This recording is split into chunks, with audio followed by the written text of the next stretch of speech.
Hey guys, what is up? Welcome back to my channel. I'm so excited. The personal finance videos are back. I've already filmed this video twice, but for some reason I'm like getting so nervous to talk about money and budget on the internet again that I kind of just word vomit. And so I'm going to try this time to be really concise and get to the point, because we all know I'm a chatty gal. So just a disclaimer, if you're not into the chatty content, this might not be the video for you. No hard feelings. I want this to feel like we're two friends in a coffee shop, just catching up over coffee and doing our monthly budgets together, like on our computer, or maybe a cup of tea. That's what I'm doing because it's like a rainy afternoon. I want it to be all comfy. Welcome to a little kind of how I budget for a new month video, monthly money routine. I have to say, I went through this phase for the last few months where I just was not interested in making any personal finance content, but my girl Zoe, she always just makes me like giddy and excited to do it again. Shout out to Zoe Pritchard. I'm sure you guys follow her. She is another Canadian creator. She talks a lot about personal finance, and I kind of took a break from the personal finance content for almost all of 2024 so far. I talked about this in a Q&A that I just was feeling like my budget was so repetitive and boring. Putting your finances online is already a very vulnerable thing to do, and putting any kind of content online, you're opening the can of worms for people to just comment on your life. I would be really proud of my spending that month, or I don't know, happy with my investments, and then there'd always be comments just that kind of rain on your parade. And I just decided to protect my peace for a little bit, and no one's perfect with their finances. Everyone's going to do it a completely different way. But at the end of the day, this is what I do. And if it helps someone out, great. If all you take from this video is the steps that I do in my monthly money routine, then honestly, that's all I ask for. And if you just want to have this on in the background for us to hang out, I also love that too. So anyways, I was watching Zoe's no spend challenge and her previous how I budget for a new month video, and I was like, I kind of just love how laid back and low key her videos are, and it kind of just felt like chatting with a friend about finances. And I was like, you know what, I think I'm ready. I feel like it's been on my mind and my heart to film this lately, so here we are. I feel like over the years, my money routine has gotten really simple. When I first started out, I thought I had to have like a weekly money routine, a payday routine. Well, you need to have a payday routine, but I had all these different routines and all these bajillion steps. And what I took from that was I never wanted to check in with my finances because of all the bajillion steps I was doing. So I've really narrowed it down to a simple routine. I found a spreadsheet that I love using. I'm kind of excited. I'm not gonna lie, I have not been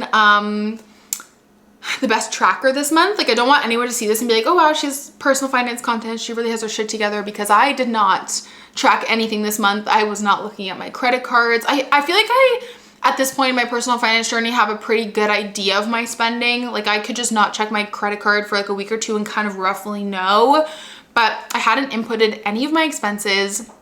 So I spent some time doing that this morning. I'm on my lunch break from work right now, and we're gonna kind of go through my monthly money routine, and I'm really excited to share it with you guys. A little bit about me, if you guys are new here. I got started on my personal finance journey in 2020. I was living paycheck to paycheck, but I was working full-time in healthcare when I was in undergrad. And you know, healthcare pays pretty well. I was making like $25 an hour Canadian, and I couldn't figure out why I had no money.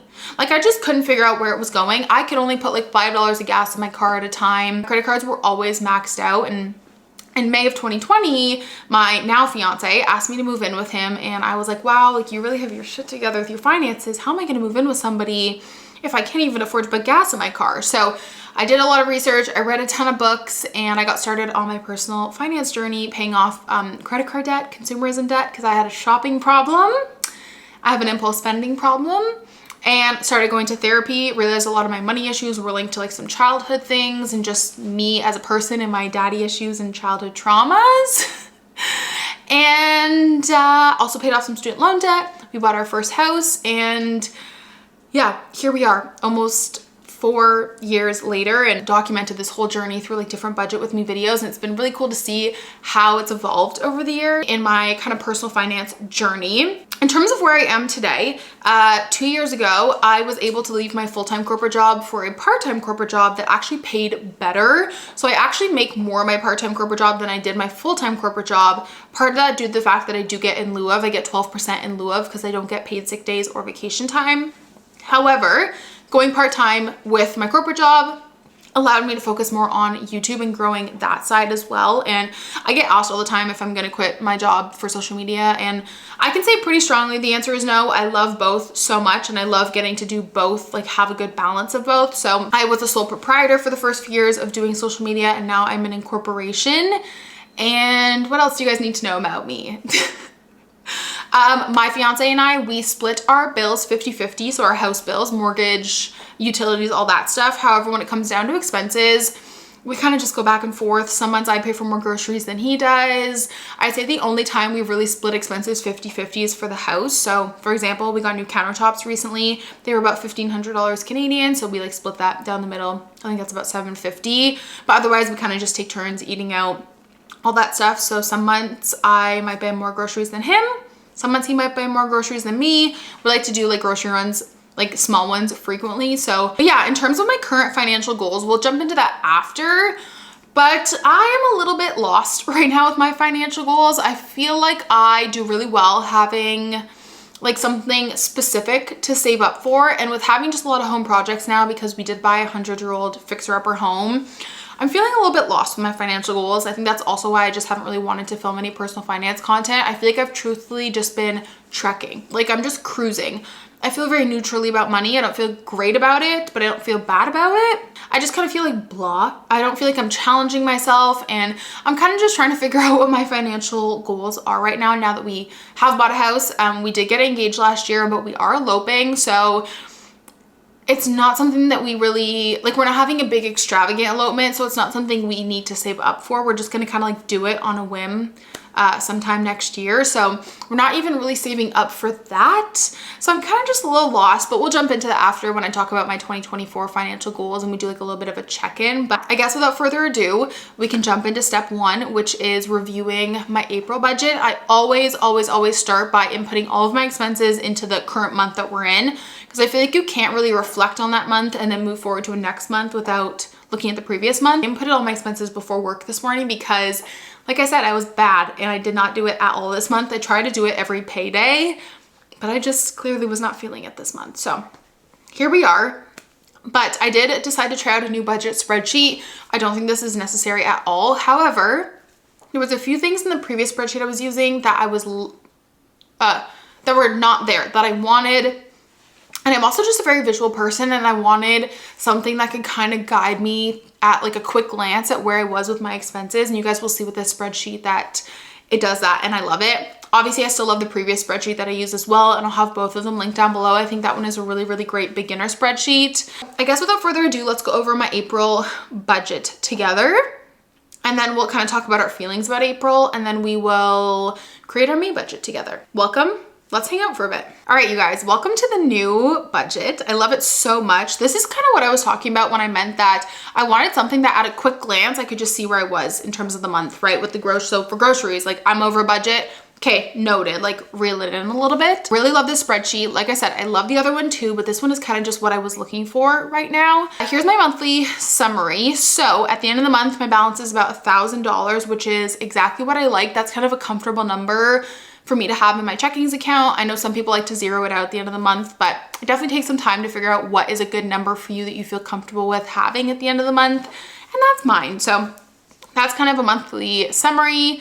Over here in income, these are my paychecks, obviously. I always budget off the lowest amount possible, which I get asked, like if you're commission-based or hourly like myself, how to budget. Always budget off the lowest amount possible, because let's say you budget like $1,700 a pay and then your pays are $1,400.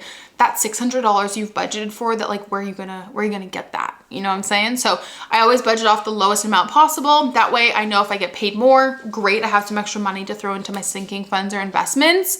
But if I'm just like on par with the $1,400 bi-weekly, I know I can make all of my payments and make everything work. So these two are a little bit off actually. So paycheck one should have been closer to about $1,500 and paycheck two should have been closer to about $1,600. However, they were missing some hours on paycheck one that got put over to paycheck two. So it kind of like all equals out.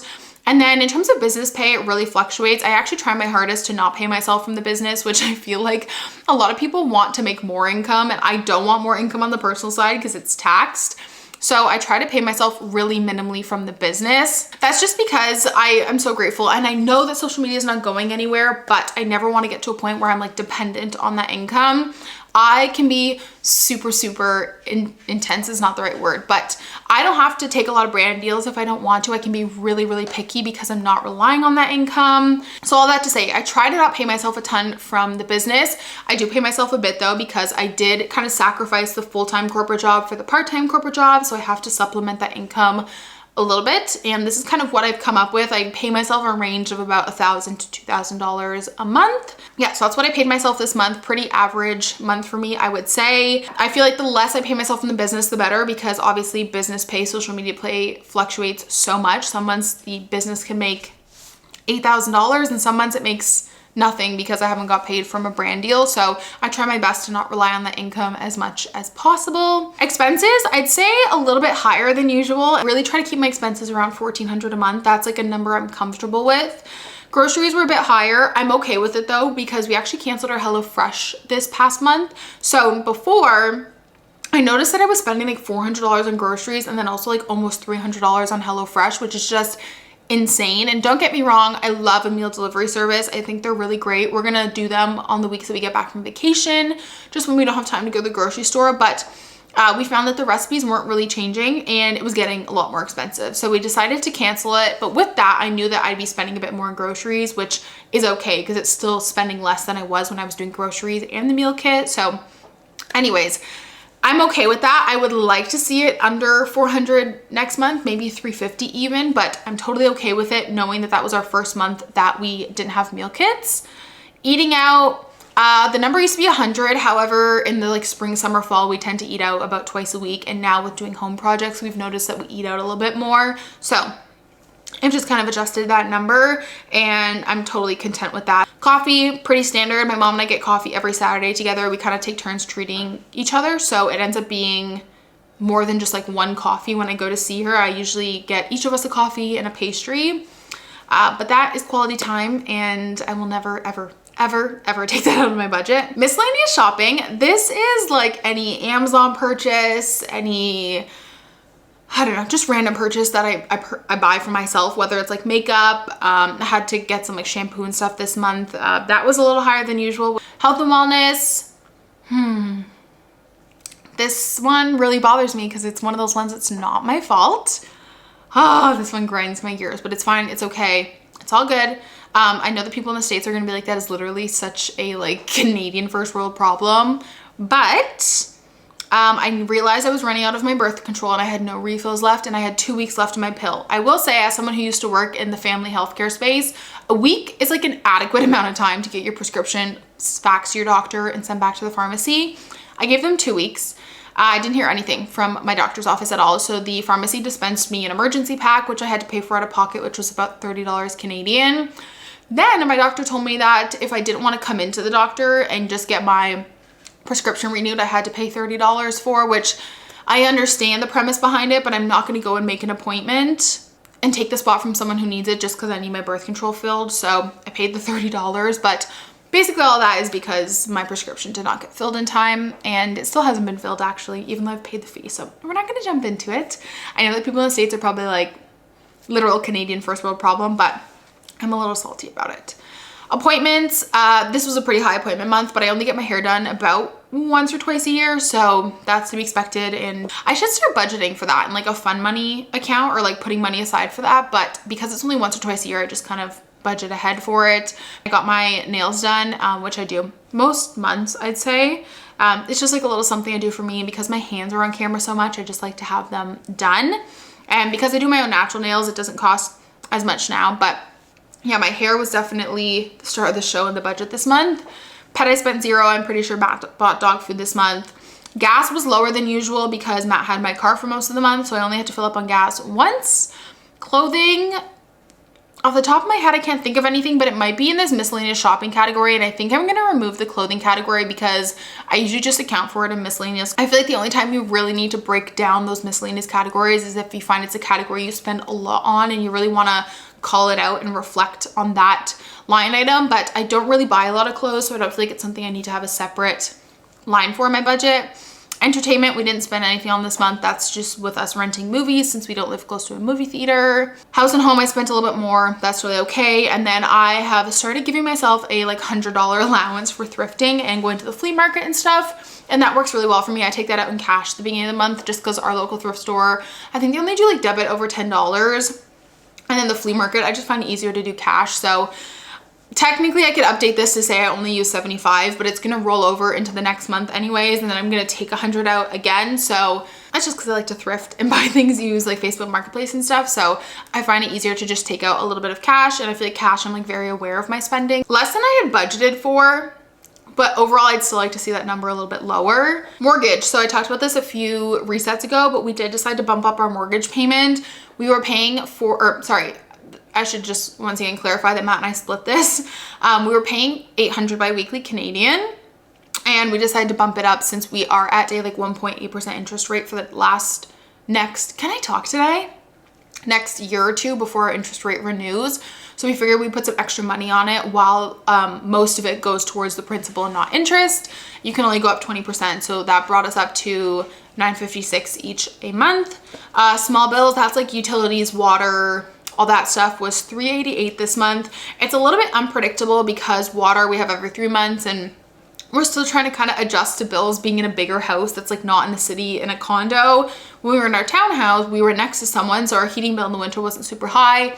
Now we're heating a whole house out in the country. So I'm assuming this will go down a little bit now since it's getting warmer out, but high month for the small bills for sure.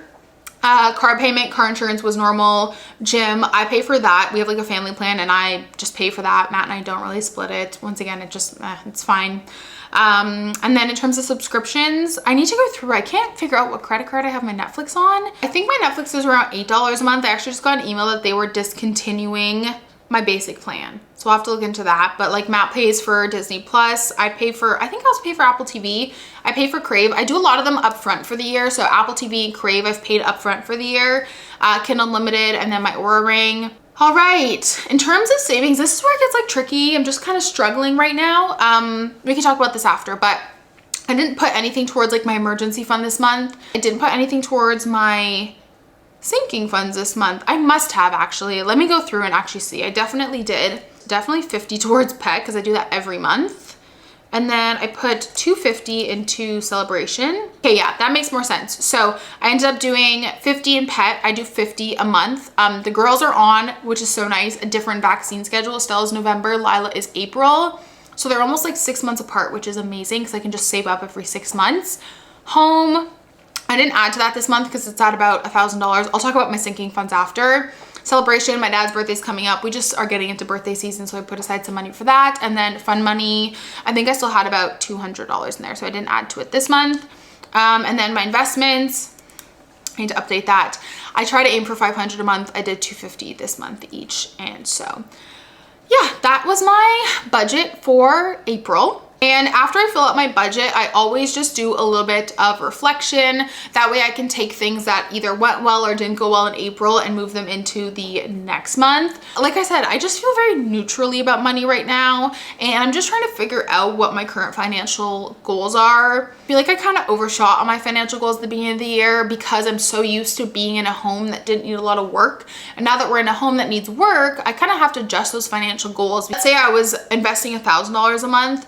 And then now I need to spend $500 a month on the home. That means I can only invest $500, and I need to just be able to adjust those financial goals a little bit. And that's something that I think I just overshot a little bit on at the beginning of the year, and that's okay as long as you can acknowledge it. So I'm just trying to kind of figure out what my new financial goals are for 2024. I will go over this budget spreadsheet again, and I kind of did this when we were chatting, but I'll say, you know, like next month I'd like to see my grocery budget lower, or XYZ. This is also the time too where I'll go through my calendar and see what we have coming up for the next month so I can budget for it. So for example, May, we're away in Florida for a week. I think that's really it. So I know that we won't really have a week of groceries to buy. That trip is already like accounted for, budgeted for, money has been put aside for, so it won't come out of this budget at all. We have a travel sinking fund on the personal side and the business side. So I've just been doing some exploring and reflecting the last few weeks on what I want my financial goals to be moving forward. I kind of want to challenge myself a little bit more.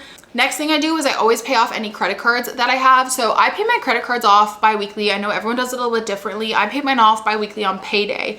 However, I'm one of those people who's like so type A that like today's the 30th, my payday is on Friday, but then like I'm eating into like my May paycheck for my April spending. So I like to clear everything out at the end of the month. I'm gonna go in and just see what my credit card is at right now. Okay, it's at $270.206. So I'm gonna go ahead and pay that off. Then I always do a little bit of a check-in on like my savings accounts and my sinking funds, just so I can kind of know if I have like a lot of rollover or I haven't spent as much that month and I feel like I have extra money to put into my sinking funds or investments. Now's the time that I do that. Let's just go over my sinking fund so we kind of know where some money needs to go next month. Pet fund, like I mentioned, I put $50 a month into that, so I know that I'll put $50 into that come May.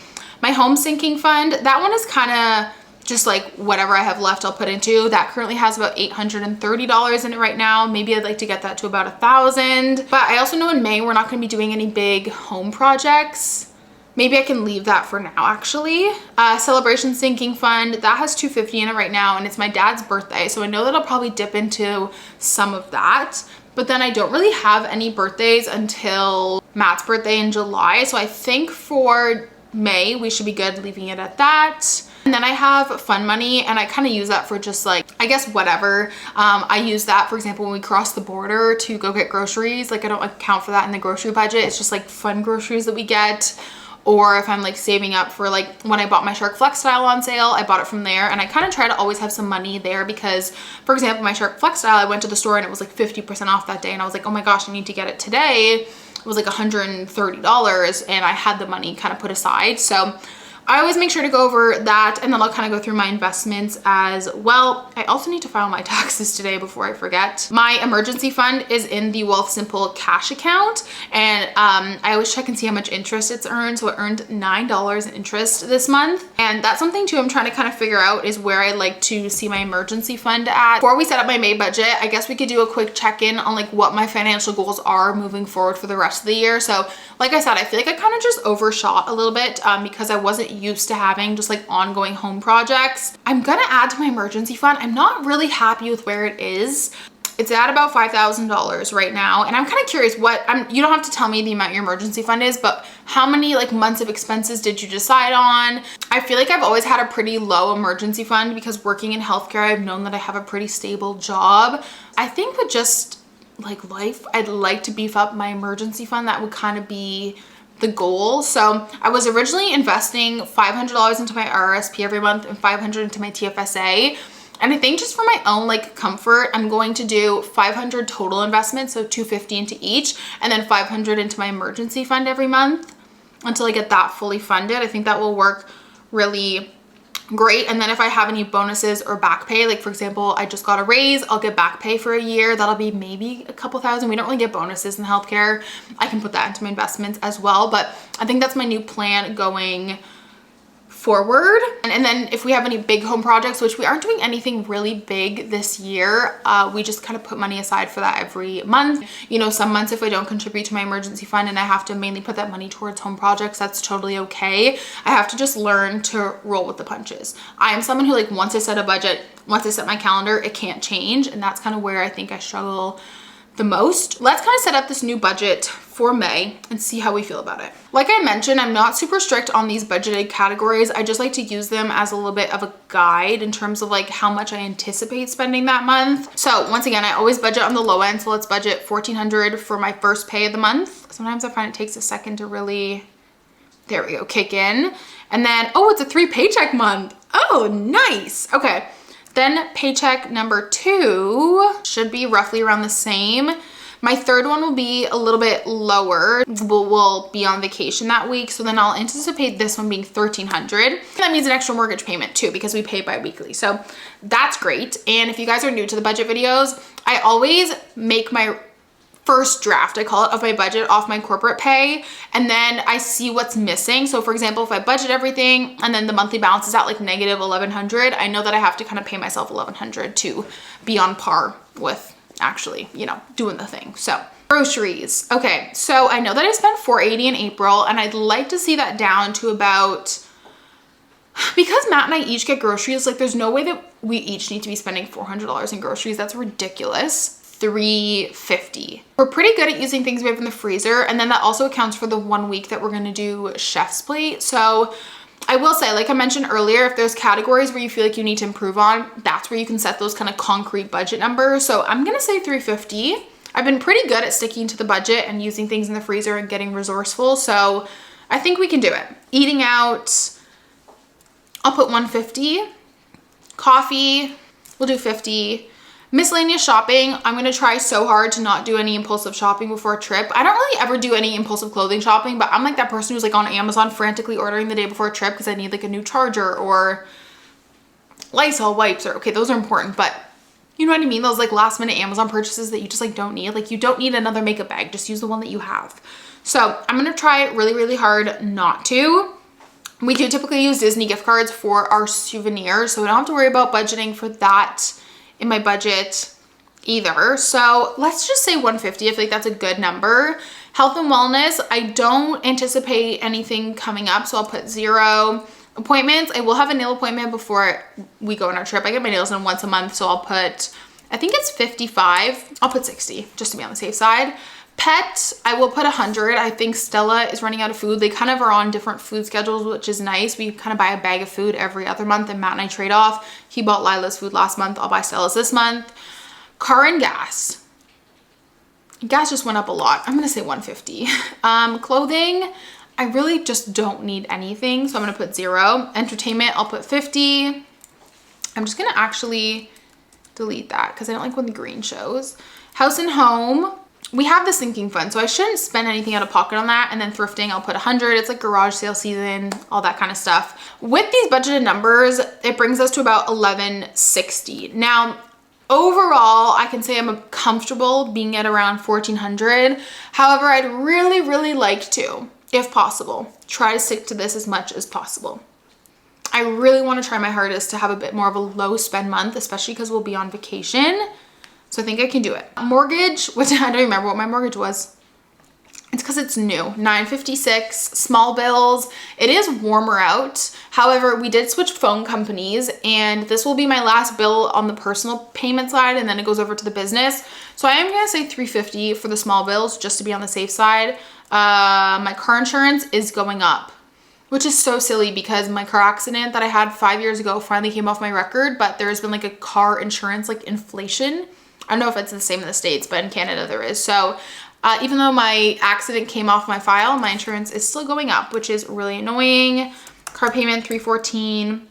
I get asked if I'm trying to pay that off sooner, and I'm not, because I'm at like a 2% interest rate. So not worth paying off sooner in my opinion. Jam 101, I'm just gonna budget 10 for Netflix. I think it's around that, $11.29, and then this is $9.03. So that seems kind of, yeah, roughly around what our bills are every month. And then in terms of saving, so like I said, I really want to focus on my emergency fund. So let's do $500 in my emergency fund. Like I mentioned, it's at a pretty good number, and I don't anticipate us doing a lot because we'll be gone for a bit of May. So I think I can leave the home sinking fund without contributing more, and we should be good. Celebration, let's just see where we're at now. Okay, so we have about $400 to budget with. That doesn't include any business pay. So let's do 100 in celebration. That way we can kind of start saving up for like Matt's birthday and other birthdays that we have in the summer. And then let's do 100 in fun money. I know when I hit 100K, I want to buy myself a PlayStation, so I want to kind of start saving up for that. The budgeted goal for the TFSA is $250, and then $250 for the RRSP. I think that's good. I'm happy with that. Okay, May budget is filled out. I'm getting snacky. And this is usually the time where I kind of just do some miscellaneous stuff. Go and update any of my like savings trackers, or I'll check in on my credit cards. I actually did that this morning. I am a big like credit card points girly. And so I keep track of all of my cards, when my annual fee or my annual renewal is up, and the fee, etc. Because some companies will waive your annual fee like second, third, fourth year, but I find most don't. So today I actually looked at my current credit cards where we were at, and I actually had an Amex card that was coming up for renewal that I didn't want to renew. So I went ahead and canceled that this morning, got that out of the way, kind of just to do like a little bit of like a financial admin session, if you will. So updating the sinking funds, all that kind of stuff. If I decide that these are good numbers for my emergency fund investments, great. If I want to tweak them going into June, that's totally fine as well. I feel like personal finance is truly all about trial and error and figuring things out, and we're all just kind of figuring things out as we go. And yeah, we don't really have any big home projects coming up. The countertops were one big thing. We do need to replace our patio door, but until we find the door that we want and the price of it, we aren't going to start budgeting that project out. That is the kind of like budgeting for a new month. I like to keep it super simple, quite literally just like reviewing my budget, reflecting on my money, checking in on my credit cards, savings accounts, sinking funds, and then setting up my new budget. I also will usually do a little bit of like a monthly money check-in with Matt, since we do not have combined finances, and we honestly probably never say never, but we don't really plan on it even when we're married, just because why, what's the saying? If it ain't broke, don't fix it. That's what I was trying to say. So we typically do like a little bit of a monthly check-in as well, where we're just kind of ask each other like where we're at with our finances, how we're feeling that month, if we're feeling stressed, if we're feeling good, if someone got a bigger paycheck than usual, if one of us got a bonus, how we're going to use it. We'll look forward to the next month in terms of like home projects, kind of talk about any big expenses that are coming up, which I think communicating about your finances, if you don't do your finances together, is so important. I feel like it's so easy to hide your finances from your partner, and we try to be as transparent as possible. So yeah, I will also link down below some of my previous monthly money videos for you guys if you're curious to check out. I think I recently filmed, maybe it was about like 9 months ago now, like how I organize my finances, which kind of gives you that more deep dive in terms of like my credit cards, savings accounts, all that kind of stuff. So if you guys are interested in an updated version of that, let me know. But this is kind of more of like the just basic budgeting for a new month. And yeah, but I hope you guys enjoyed. I love you guys so much, and I'll catch you guys in the next one. Bye.